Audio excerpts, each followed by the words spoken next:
এই বাংলাদেশকে আপনি লিড করতে পারবেন। আমি আইনমন্ত্রী হয়ে আমি এখন কিন্তু নিজে ঠকে গেছি। কারণ যখন আমি আইনজীবী হিসেবে কোর্টে যেতাম, প্রতিদিন একটা ইনকাম থাকতো,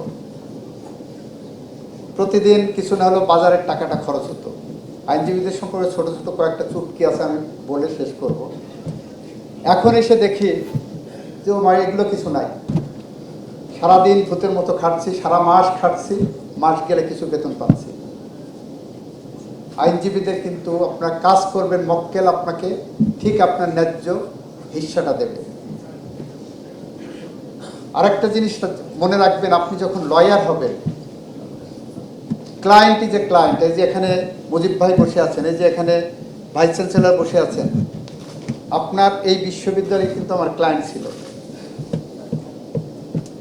এই বিশ্ববিদ্যালয়ের অ্যাকাউন্ট ফ্রিজ হয়েছিল একবার, আমি সেই অ্যাকাউন্ট ফ্রিজিংয়ে লয়ার ছিলাম, আমি সেটাকে মুক্ত করেছি।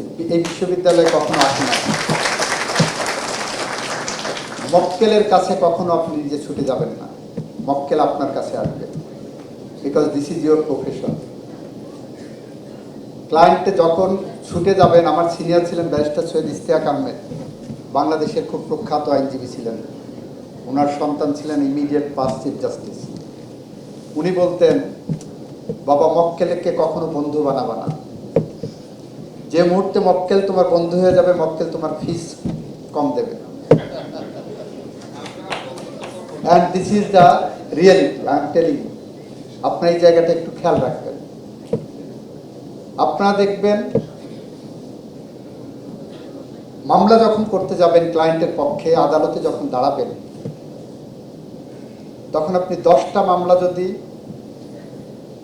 টাকার বিনিময়ে করেন, আপনার অন্তত 2টা মামলা আপনি ফ্রি করার চেষ্টা করবেন, লিগ্যাল এইড দেওয়ার চেষ্টা করবেন। এটা আপনার প্রফেশনের জাকাত।